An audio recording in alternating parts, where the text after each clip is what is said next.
Welcome to Shweta Raghu YouTube channel. ಎಲ್ಲರೂ ಹೇಗಿದ್ದೀರಾ? ಎಲ್ಲ ಚೆನ್ನಾಗಿದ್ದೀರಾ ಅಂತ ಭಾವಿಸ್ತಾ ನಾನು ಚೆನ್ನಾಗಿದ್ದೀನಿ. ಬನ್ನಿ ಇವತ್ತಿನ ರೆಸಿಪಿ ನೋಡ್ಕೊಂಡು ಬರೋಣವಾ.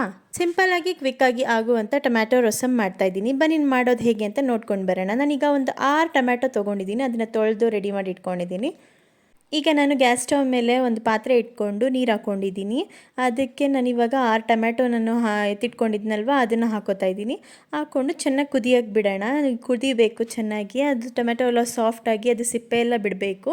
ಅಲ್ಲಿ ತನಕ ಚೆನ್ನಾಗಿ ಕುದಿಬೇಕು. ನೋಡಿ ಇವಾಗ ಚೆನ್ನಾಗಿ ಕುದೀತಾ ಇದೆ.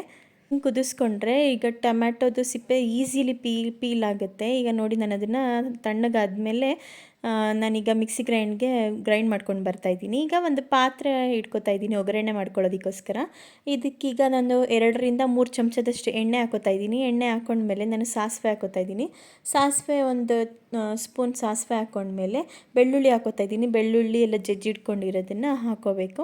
ಹಾಕ್ಕೊಂಡು ಸ್ವಲ್ಪ ಗೋಲ್ಡನ್ ಬ್ರೌನ್ ಆಗ್ತಿದ್ದಂಗೆ ಈರುಳ್ಳಿ, ಕರ್ಬೇವಿನ ಸೊಪ್ಪು, ಒಣಮೆಣ್ಸಿನ್ಕಾಯಿ, ಒಗ್ಗರಣೆಗೆ ಬೇಕಾಗಿರೋ ಅಂಥದ್ದೆಲ್ಲ ರೆಡಿ ಮಾಡಿ ಇಟ್ಕೊಂಡಿದ್ದೆ ಕಟ್ ಮಾಡಿ. ಅದನ್ನೆಲ್ಲ ಹಾಕ್ಕೊಂಡು ಚೆನ್ನಾಗಿ ಫ್ರೈ ಮಾಡ್ಕೋಬೇಕು. ಆದ ನಂತರ ನಾನು ಟೊಮ್ಯಾಟೊ ಪ್ಯೂರಿ ಮಾಡಿ ಇಟ್ಕೊಂಡಿದ್ನಲ್ವ ಅದನ್ನು ಹಾಕೋತಾ ಇದ್ದೀನಿ. ಇದನ್ನು ಹಾಕ್ಕೊಂಡು ಇವಾಗ ಚೆನ್ನಾಗಿ ಕುದಿಬೇಕು. ಅದಕ್ಕೆ ಬೇಕಾದಷ್ಟು ನೀರನ್ನ ಹಾಕ್ಕೊಂಡು ನಾನು ಮಿಕ್ಸ್ ಮಾಡ್ಕೋತಾ ಇದ್ದೀನಿ. ಜೊತೆಗೆ ಈಗ ನಾನು ಸ್ವಲ್ಪ ಸಾಂಬಾರು ಪೌಡರ್ 1 ಸ್ಪೂನಷ್ಟು, ಒಂದು ಚಿಟಿಕೆ ಅರಿಶಿನದ ಪುಡಿ, ಉಪ್ಪು ಮತ್ತು ಖಾರದ ಪುಡಿ ಹಾಕೋತಾ ಇದ್ದೀನಿ. ಒಂದು ಅರ್ಧ ಟೇಬಲ್ ಸ್ಪೂನಷ್ಟು ಖಾರದ ಪುಡಿ ಎಲ್ಲ ಹಾಕ್ಕೊಂಡು ಇವಾಗ ಚೆನ್ನಾಗಿ ಮಿಕ್ಸ್ ಮಾಡ್ಕೋಬೇಕು. ಅದು ಚೆನ್ನಾಗಿ ಕುದಿಬೇಕು. ಅಲ್ಲಿ ತನಕ ಬಿಡೋಣ. ಇವಾಗ ನಮಗೆ ಕನ್ಸಿಸ್ಟೆನ್ಸಿ ಎಷ್ಟು ಬೇಕೋ ಅಷ್ಟು ನೀರು ಹಾಕ್ಕೊಳ್ಳೋಣ. ತಿಳಿ ಸಾಂಬಾರಲ್ವಾ, ಹಾಗಾಗಿ ಸ್ವಲ್ಪ ಕನ್ಸಿಸ್ಟೆನ್ಸಿ ತೆಳ್ಳಗಿದ್ರೆ ತುಂಬ ಚೆನ್ನಾಗಿರುತ್ತೆ ಅಂತೇಳ್ಬಿಟ್ಟು ನಾನು ಅದೇ ಎಷ್ಟು ಹದ ಬೇಕೋ ಅಷ್ಟಕ್ಕೆ ನೀರು ಹಾಕೋತಾ ಇದ್ದೀನಿ. ಜೊತೆಗೆ ಒಂದು ಸ್ವಲ್ಪ ಖಾರದ ಪುಡಿ ಇತ್ತು, ಅದನ್ನೊಂದು ಸ್ವಲ್ಪ 1/4 ಚಮಚದಷ್ಟು ಹಾಕ್ಕೊಂಡಿದ್ದೀನಿ. ಹಾಕ್ಕೊಂಡ್ಮೇಲೆ ಒಂದು ಸ್ವಲ್ಪ ಬೆಲ್ಲ ಹಾಕೋತಾ ಇದ್ದೀನಿ.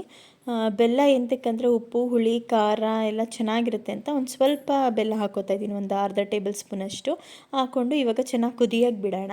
ಈಗ ಕುದೀತಾ ಇದೆ ನೋಡಿ, ಈಗ ತುಂಬ ಚೆನ್ನಾಗಿ ಕುದೀತಾ ಇದೆ. ಈಗ ಆಗಿದೆ ಅಂತ ಈಗ ನಾನು ಗ್ಯಾಸ್ನ ಆಫ್ ಮಾಡ್ತಾ ಇದ್ದೀನಿ.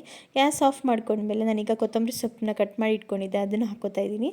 ಮತ್ತು ತೆಂಗಿನಕಾಯಿ ತುರಿನ ತುರಿದಿಟ್ಕೊಂಡಿದ್ದೀನಿ, ಅದನ್ನು ಹಾಕೋತಾ ಇದ್ದೀನಿ. ತುಂಬ ಚೆನ್ನಾಗಿರುತ್ತೆ, ಹಾಗಾಗಿ ಫ್ಲೇವರ್ ಕೊಡುತ್ತೆ ಅಂತ ಹೇಳ್ಬಿಟ್ಟು ಹಾಗಾಗಿ ಎಲ್ಲ ಹಾಕ್ಕೊಂಡು ಈಗ ನಾನು ಸರ್ವ್ ಮಾಡ್ಕೋತಾ ಇದ್ದೀನಿ ಒಂದು ಬೌಲ್ಗೆ. ನೋಡಿ ತುಂಬ ಚೆನ್ನಾಗಿರುತ್ತೆ ಅನ್ನಕ್ಕೆ. ದಿಢೀರಂತ ಮಾಡ್ಕೊಂಡು ಬಿಡುವುದು. ಏನಪ್ಪ ಸಾಂಬಾರು ಮಾಡೋದು ಅನ್ನೋ ಟೈಮಲ್ಲಿ ಪಟ್ ಅಂತ ದಿಢೀರಂತ ಮಾಡ್ಕೊಂಡು ಬಿಡ್ಬೋದು. ಈಸಿಯಾಗಿ ಸುಲಭವಾಗಿ ಇರುತ್ತೆ. ಏನೊಂದು 10 ನಿಮಿಷದಲ್ಲಿ ಆಗೋಗುತ್ತೆ ಸಾಂಬಾರು. ಟೊಮೆಟೊ ಒಂದಿದ್ದರೆ ಸಾಕು. ನಿಮಗೇನಾದರೂ ಈ ರೆಸಿಪಿ ಇಷ್ಟ ಆದರೆ ಲೈಕ್, ಶೇರ್, ಕಮೆಂಟ್ ಮಾಡಿ, ಸಪೋರ್ಟ್ ಮಾಡಿ, ಸಬ್ಸ್ಕ್ರೈಬ್ ಆಗಿ. Thank you for watching.